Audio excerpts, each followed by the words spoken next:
Flash, Lucy Nyan, look at that from Kim Grundy. That's absolutely fantastic from the left winger for the Royal Air Force, and celebrating there just ahead of the posts. Score another try, and what a lightning start for the Royal Air Force in this second half. Oh, the intercept is there from Gott. Gott's got Ben Chambers on this near side. It's a foot race. Chambers is going to get there, and the Royal Navy are going to get the first try. Well, great anticipation from Jordan Gott, and then Ben Chambers goes half the length of the pitch to outstrip any running defenders to nail that score.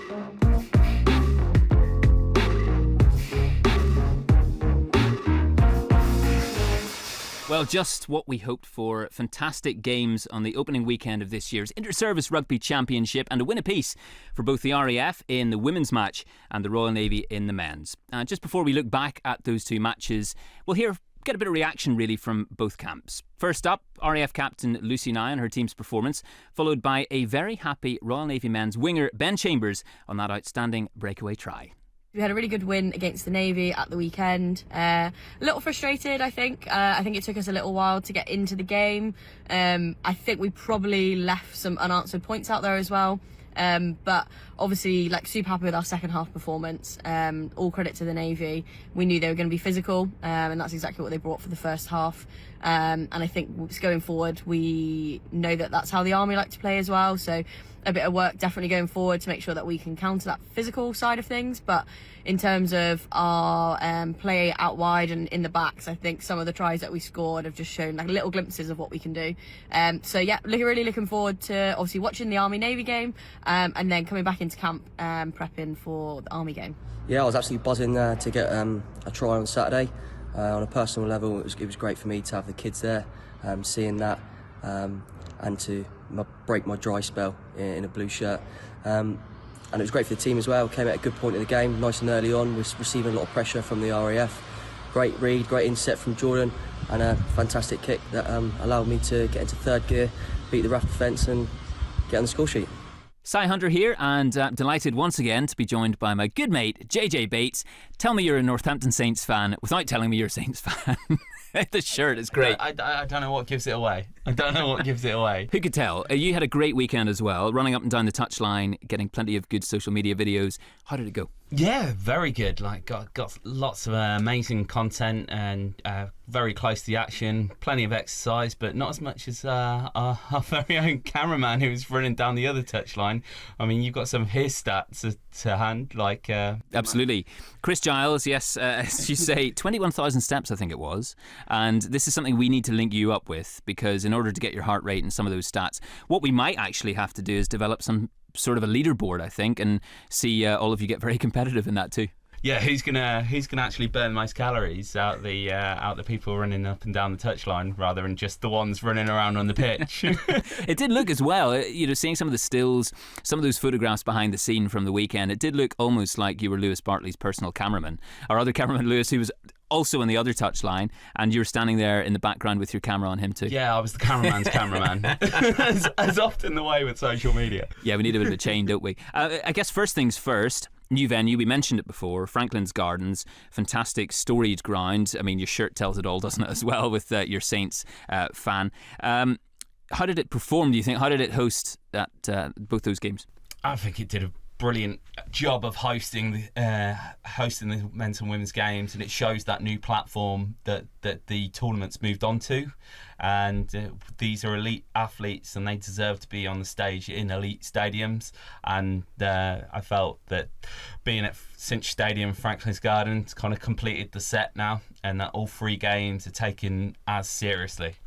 And we did expect, we heard it in the build-up. When we look at the women's match, first of all, we heard Rose Dixon of the Royal Navy and Lucy Nye also of the Royal Air Force describe how competitive they thought it would be and how much the teams front up and bring it, in Rose Dixon's word, when it comes to match day. And we really saw that, didn't we? I mean, a 36-10 win for the Royal Air Force, but in the first half, that 12-0 deficit by half-time, we saw the Navy defending time and time again on their own try line, turnover after turnover, and winning penalties. Just couldn't quite get out of dodge. That Navy defence relentless. They were being smothered by the RAF. They couldn't get out of their own half. I think that the one thing they'll be looking at for the next game against the Army is that clear out set and how to relieve the bit of pressure, because that defence was amazing. The amount of tackles they must have gone through in that first half was incredible, and it just needed that clear out, that breath, that time to breathe, and they just didn't get it. And it felt sort of actually that half-time came at the wrong time for them, because they had to there was so much concentration going into defending that having a break didn't help them. That essentially you lose that time set and you're no longer in that mind focus of the game. And it was, half-time just came at the wrong time for them, and those RAF got those early tries in the second half, and then that's the game, unfortunately. Well, yeah, I mean, do you feel it as a man who's still playing and enjoying his rugby? Do you feel it when you're seeing the work that goes in, not just from the pack, but the backs as well, on that try line, and you can hear the hits? You, of course, on the touchline could probably hear a lot of those collisions. Yeah, I think what it is having to work so hard for your own territory and for your to make those breakaways yourself. And when you give away some of the cheaper stuff in like those early tries in the second half, it's so debilitating. It defeats you. Defeats your morale, and it's hard to reset from there, and it's hard to regain your focus. And that was what was the difference between the two teams. But I think what the Navy can take out of this game is that first half performance.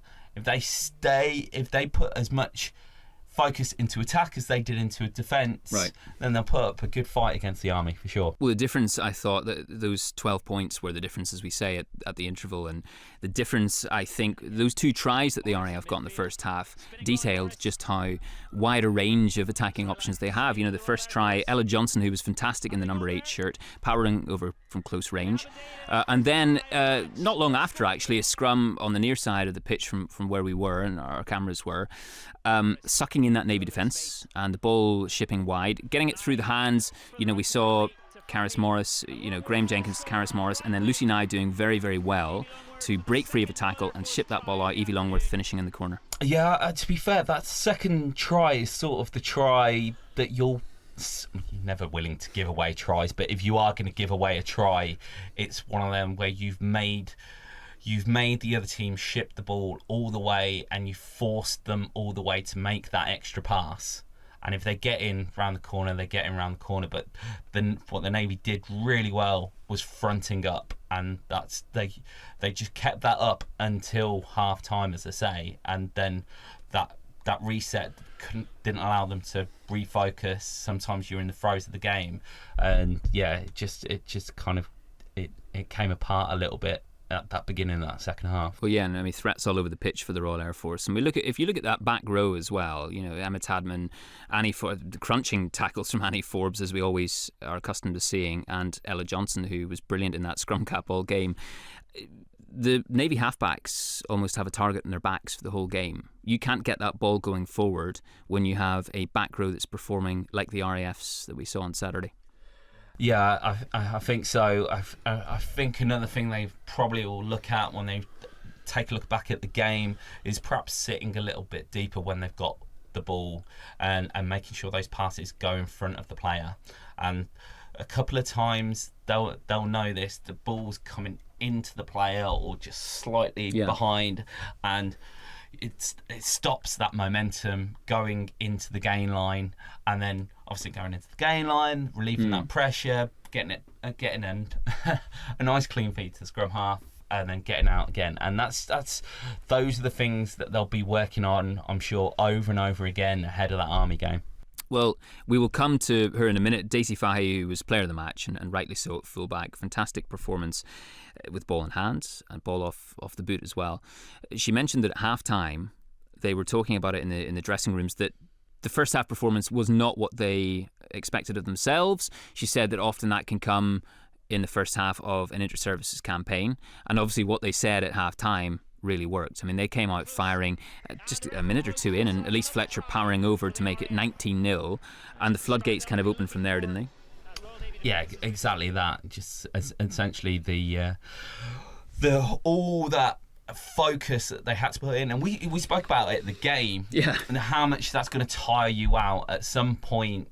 Those defences just kind of break down, and when you've got the speedsters and the team opposite you, you just know that the wave comes over and over again, and it just erodes you after a period of time. Yeah, and speaking of speedsters, that Kim Grundy try, which we played at the top of the show, that was fantastic. I mean, it was very well read, actually, I thought, from Lucy Nye once again. Threat all over the pitch, and that pace, we know her sevens pedigree as well, and just how quick she is. Reading that pass from Josie Parnaby, right winger for the Royal Navy, to Jasmine Abel, their fullback, put in the hit, ball comes loose and bounced nicely for Kim Grundy, but she accelerated rather rapidly, and that nice little celebration on her way to the post as well, that was very nice to watch. Well, there's some things you can't teach, and speed's something you can't teach, and it's just impossible. When Is that something you've been told over the years? Well,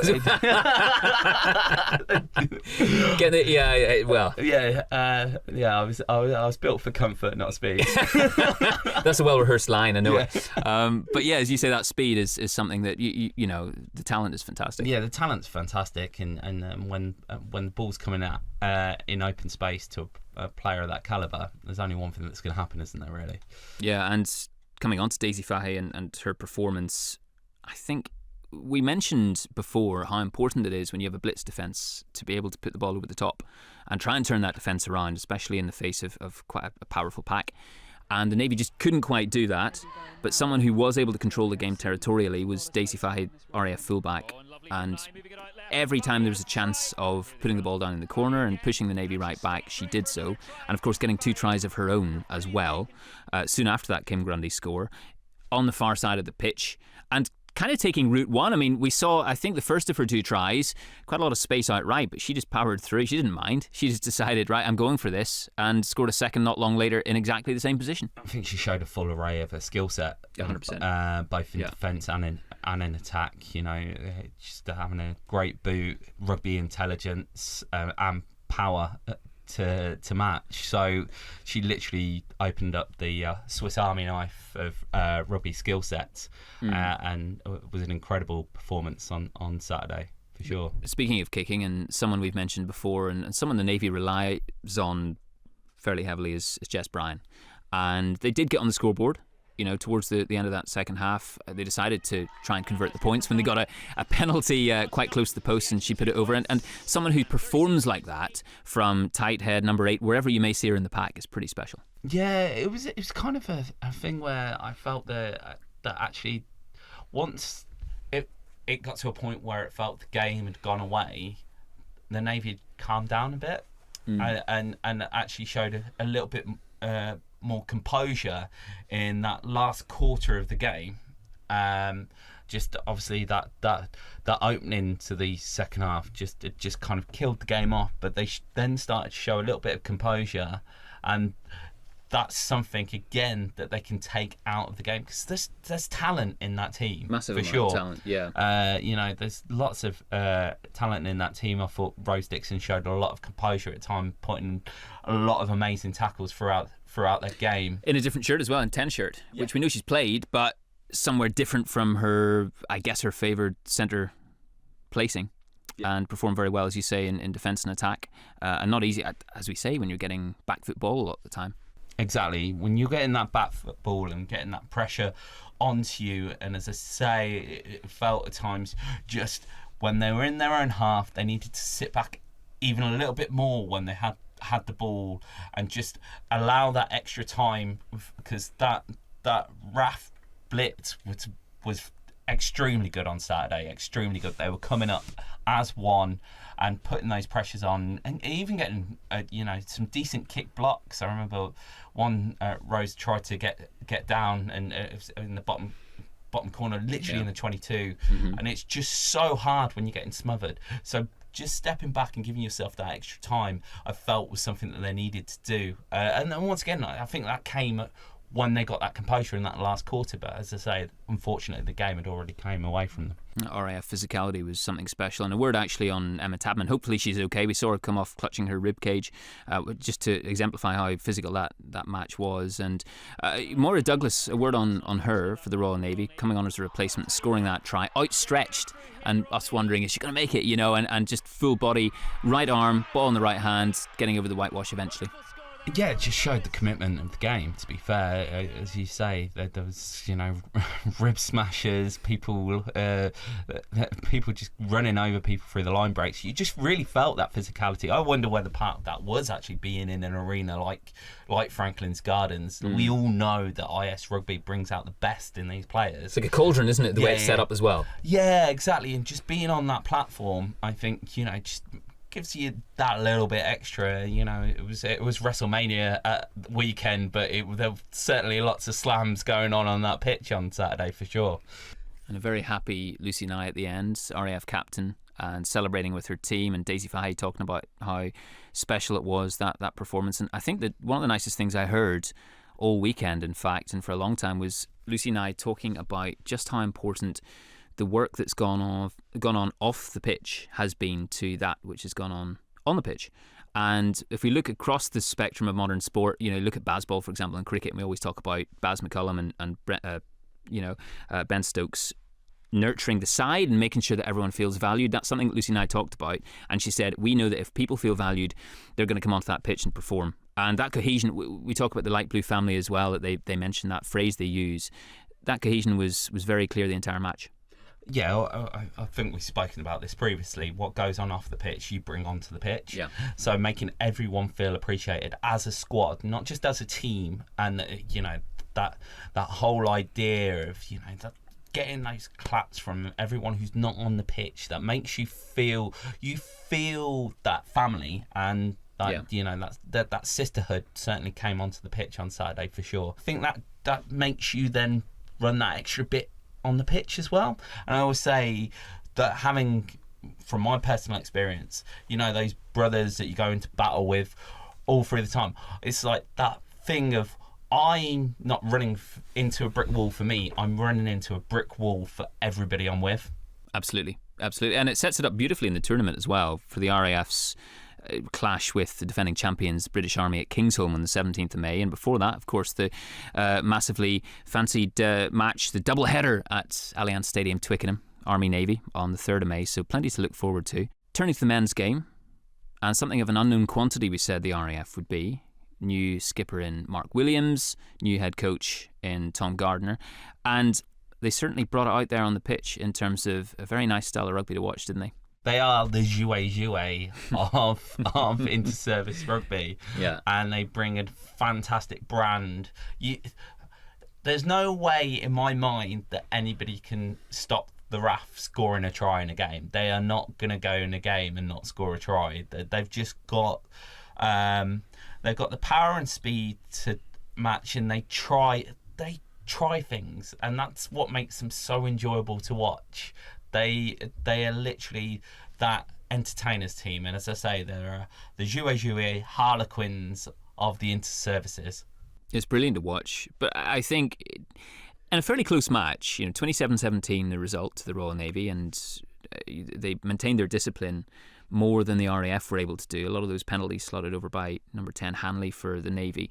But, some were saying that possibly the difference that was made was in the opening stages of the game. The Navy were able to get a 13-0 cushion. That first try, that Ben Chambers try, as we saw him talk about earlier, he loved that, loved the celebration as well, the Ronaldo celebration that he whipped out there too. He knew what he was doing. But that first phase was absolutely pivotal, it turned out in the end. And interception taken by Jordan Gott, number 12. It was basically Mark Williams looking to ship the ball to his inside centre Jenkins, but opposite number gets it and puts a kick in. Always so good off the boot. Ben Chambers slots it over in the corner. Yeah, I actually, the first try kind of tells the story of the game, to be fair. Like the endeavour of the RAF, they're on the attack and they just make that extra pass when probably you just need to keep that ball.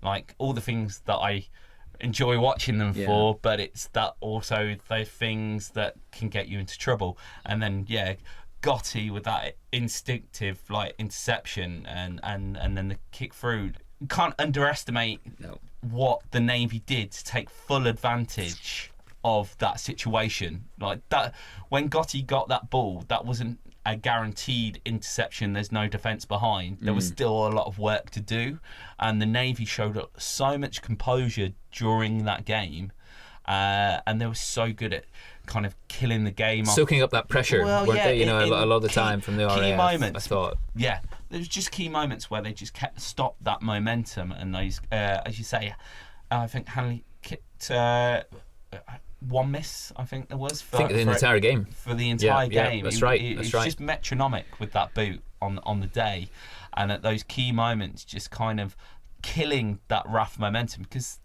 it looked like it was building at one point. It did, and what a way to respond, though. And Mark Williams, leading from the front as skipper in the 10 jersey, picking up the ball after a Navy kick, so 13-0 down, but finding that space on the far side, bursting through the gaps, drawing the man, and getting the ball away to his scrum half Sam Boxall. That was a beautiful turn of pace from Mark Williams. And going into half-time 13-5 down, so just bringing themselves back into the game at the interval. Yeah, and there was kind of a key moment as well before half-time. What I thought could have been a key moment, because the Navy were literally just camped on the try line, and then all of a sudden the ball just gets turned over, and they kept, which meant the RAF kept it to 13-5 rather than potentially being 20 points to 5 at half-time, and that would have been just too far to come back from. And that's the thing where, again, you go into half-time, perhaps the momentum starts to swing back to you. So it was just such an intriguing game all the way through. And the Navy managed to wrestle back the initiative, though, very quickly. Will Rigglesford, we've mentioned him several times in the 9 jersey, how his speed of service in the pass, but also his speed in terms of running around that park, picking up the ball from Ben Chambers' half break and cutting outside and scoring that try to push the score back up to 18-5 at that point. And speed of feet, but there's also speed of brain, which he certainly has in abundance. Yes. So and that was the thing where the difference between the two sides is that clinical, being clinical under pressure, and that certainly showed in that play right there.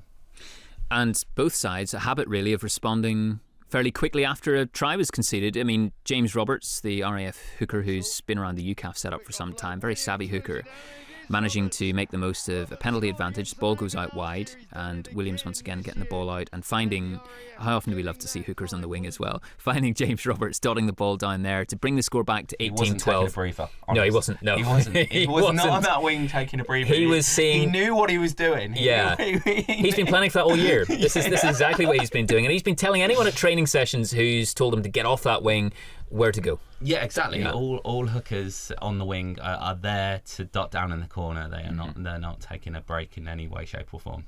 What I loved as well when we saw another RAF score, Kieran Prescott, the dual code star as we always describe him.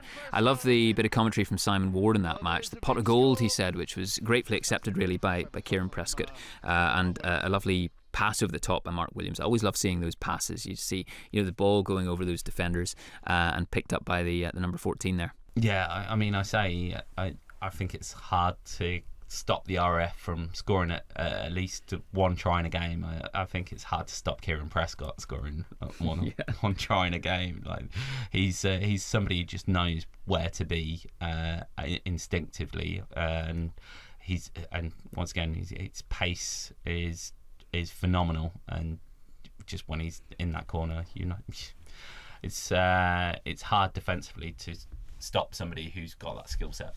Yeah. But a man who didn't miss a beat, really, as you say, just I think one miss in the entire game, Jake Hanley, number 10, and rightfully player of the match in the game. To have him at 10 and Jordan Gott, who we've often seen in the 10 jersey, at 12, two playmakers there is a massive thing for the Royal Navy, and especially as they look ahead to taking on the defending champions, the Army, at Allianz Stadium, Twickenham. It's like having those options, and we've seen it in the club and international game, like having those options of somebody who can kick the ball to see the bigger picture. It's what more and more teams are doing, is having options both in the line, behind the line. It gives you ways to change the picture. Yes. And so I think you're seeing a game of rugby where you're seeing more and more positionless rugby. That anybody can step in. It's very fluid, isn't it? Yeah. I think in a lot of ways. Yeah, anybody can step in at any time. And so I think that's going to be very interesting to see that play out in the Army game. Absolutely. And what did you make of Tom Gardner in his first match as head coach of the RAF? He'll obviously have had plenty of things to be very happy about, that style of play. Maybe just the discipline, as we said, in the end proved a huge difference between the sides. There's just so much for them to take out of that game. It could have gone either way. But the literal thing that they'll be annoyed about is those penalties that they gave away. And they'll know that they came at the wrong time. And they kept on, meaning they never got back ahead of the Navy. And Navy just kept on piling those points on, and it comes disheartening. So those are the things they'll be working on, is just thinking about that discipline and showing cool heads under pressure, because I think they'll look at a couple of those and think no, they weren't needed, though. Not that any penalties needed, but sometimes we'll go to the dark arts to slow the game down. You can say so as a forward, but yes, absolutely, you're right. And speaking of forwards, and a friend of the pod, Kai Beasley, was talking about coming on midway through the game. He mentioned being part of a bomb squad, so to speak, and obviously we know how the Boks have made that very famous, indeed, that phrase. But the Navy's composure helped by the depth, strength and depth that they have in terms of their squad. I think we saw that in last year's tournament, how squad depth has proved vital. It proved vital in the Army-Navy game last year, and it proved vital in this game here. It's just about having when you're replacing players, it's not a drop, it's a replacing like for like, and we know that the Navy seem to get a stronger squad each year, and it certainly worked out for them at the weekend. They didn't see, and it's also about not missing a beat when the player comes on. So sometimes, as I say, having that like for like, and having somebody come on who fits straight into the system, that knows what they're doing when they come onto the pitch, not having that moment where you come on cold and you step into the line and you're not quite with it just yet. The Navy replacements on Saturday showed they didn't miss a beat. And as a measure of quality, you look at Sam Matavesi lining out for the Navy and Josh McNally for the Royal Air Force, and we've seen so much in the past, the likes of Amy Cockayne and Sarah Bonner being present for the RAF. They weren't on Saturday, but Karis Morris as well, in midfield. What a testament to the quality of this competition. It just keeps getting better and better.